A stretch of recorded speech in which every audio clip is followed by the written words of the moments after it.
So for the past 2 weeks, we've been hearing people talk about defunding the police throughout the United States. And a lot of people have met that with a ton of skepticism, right? People think that, oh my God, we can't defund the police. Then it's going to be lawlessness here in the United States. Everything will be crazy. We're all going to die. They immediately go to those crazy overreactions, just like they do when you say something like abolish ICE. People say, well, then how are we going to handle immigration? And the answer is, I don't know.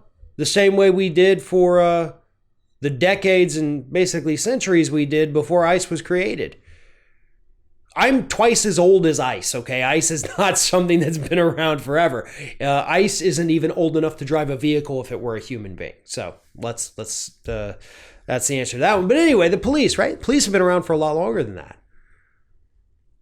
But I agree that it is time to defund the police. Now, here's the thing.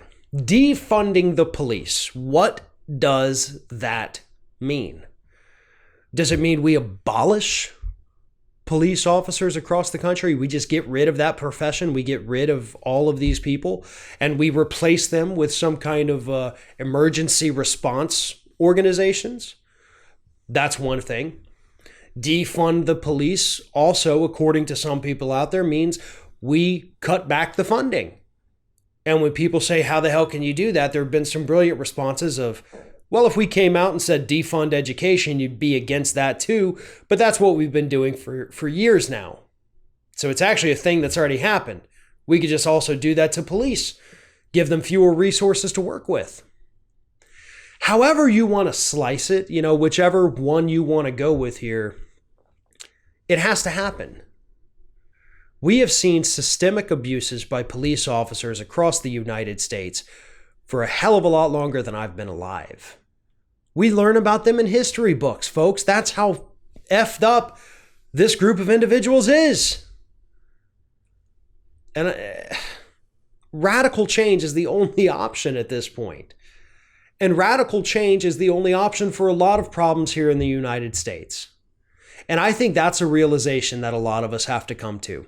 Whether it's reforming the police, reforming healthcare, reforming colleges, addressing climate change, radical change has to take place. It has to be immediate. It has to be sudden.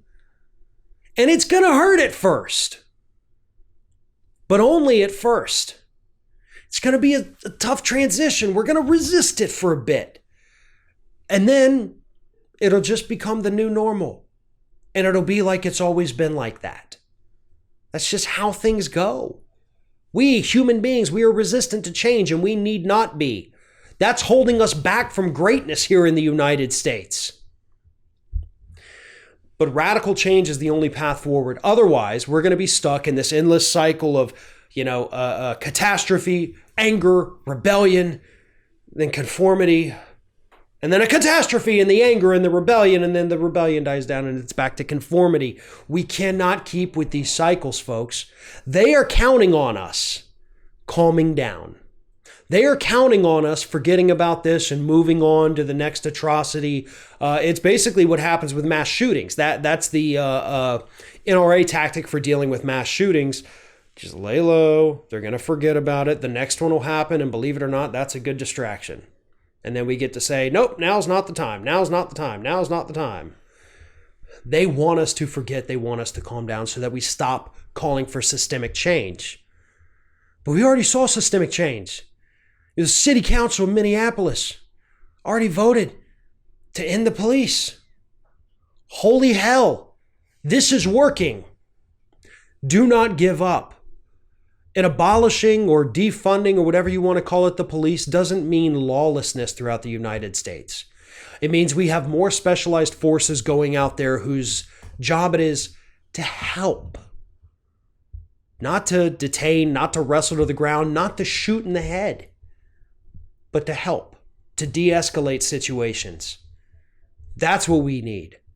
We don't need police officers running around in armored Humvees that are left over from the Iraq War. But that is exactly what we have in the United States today.